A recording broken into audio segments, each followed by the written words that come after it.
Consumer champion Helen Dewdney is known as the complaining cow, and you're on a mission with this, aren't you? Right. How do you complain well? Number one. Well, first off, I would say you want to do it in writing, because if you do it in writing, you've got your record there, you've got all your evidence should you want to take the matter further. So that's a given, unless you're not very urgent, you want to be on the phone. If you are going to be on the phone, then take the details and ask them to follow up in writing. Okay. You want to be polite, be objective, give all your evidence, and make sure, that's all attached if it's in emails. Evidence meaning pictures and dates and times and Absolutely. all of that. Yeah, so it might be that you've complained before you've realised how you can do it effectively. Okay. You want to be doing, adding to the pictures, and as you say, the bullet point it if it's a long complaint. And then you want to be making sure that you tell them what it is that you want and making sure that you're quoting the laws. Now, it doesn't mean you have to be a lawyer. You don't have to need to know all the laws inside out. But the key phrase is? Well, the key one you want to know about is the Consumer Rights Act 2015. So that entitles you to services to be carried out with reasonable skill and care, products that must be of satisfactory quality, be fit for the intended purpose, and match the description and last a reasonable length of time.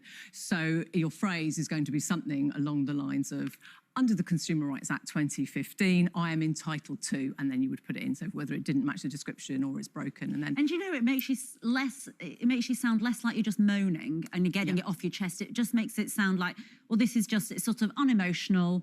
It's a thing that needs to be achieved. And one of the things that you say is really important, and which it never occurred to me, is to say, I've got a deadline for your response, which sounds very formal, you know, but you say you can do this. Yeah, you absolutely want to say something like, whether it's 5 days or 10 days in which they've got to respond to you, by which time you will do something. So you'll say, if I do not receive a satisfactory response, then I will not hesitate to take the matter further. This will include, but not be limited to, and then you might put something like the Ombudsman. So if it's an energy complaint, it will be to the Energy Ombudsman or finance.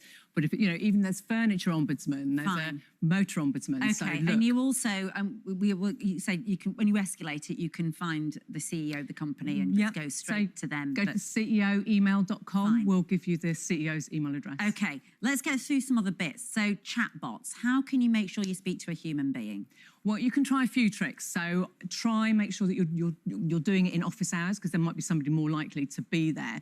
But also you want to be putting in gobbledygook and confuse it. I see. Put in things like speak to a human, speak to a manager. And certainly if you're on a service one, so maybe it's your broadband, if you put in something like, I want to cancel, then the system will go, oh, don't do that, panic. Right, okay. Now, I've got some common scenarios for you here. What do you do if your parcel goes missing?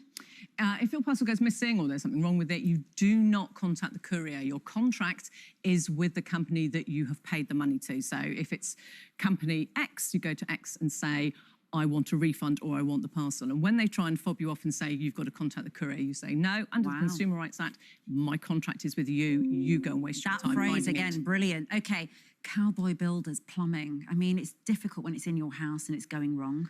Yeah. What to say? It is. Make sure you've got a good contract beforehand, so you've absolutely agreed everything that's going to happen. Yeah, absolutely. I'm not sure that happens that often. And it doesn't, and that's why quite often you get the problems. If you do that, it's like a friend of a friend, someone's, you know how it is. Then that will protect you a little bit, and then you can go back to the contract and say, under the contract, but if you don't have a contract, you can still complain. But if you don't, you still can. If the work has not been carried out with reasonable skill and care, then you can give them one chance at repair. You do have to give them one chance at repair, and if then they don't do it, you can get somebody else in and you will get the money back from them. Okay, potholes, absolute bugbear of so many of us. Hundreds of millions of pounds, I think, lost to potholes. Yeah, and the figures for potholes are going up because of the weather. But yes, you can and should complain. So if you hit a pothole and you've damaged a car, or indeed yourself, get out, take measurements, take photos. You can put an app on your phone and get the measurement, put your hand in, take a photo of how big it is. If you don't know where you are, use the 3 words app. That will tell you where you are. Then you what 3 words? I think that's a brilliant tip, because if you're on holiday somewhere, or you're travelling down a country road and sometimes you don't really know where you are, you think, well, how am I ever going to tell them where it was? That's it. So you get that. You'll get your 3 words for where you are, so you can absolutely pinpoint the place.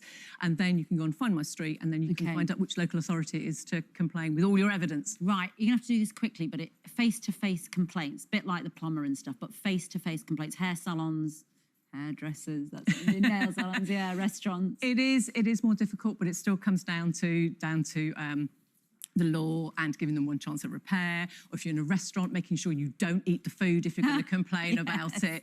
But, you know, and try and keep, as always, be polite and try and negotiate what you can do. And expect something, know what you want back. Absolutely, I'd I like think you it's so repair this. important I'd like you to take some money off know the what bill. it is you want, yeah. Okay, brilliant. I think you're fantastic at what you do. You make it so clear, and it is very empowering to hear that there are certain phrases you can use and a way you can do this well and get something back. Because you don't want to feel like you've been fleeced or whatever, do you, by somebody? That's it. And persevere, just persevere. Very good. Thank you so much. I'm going to call her the complaining queen because I think it's nicer than complaining cow, but you like the cow.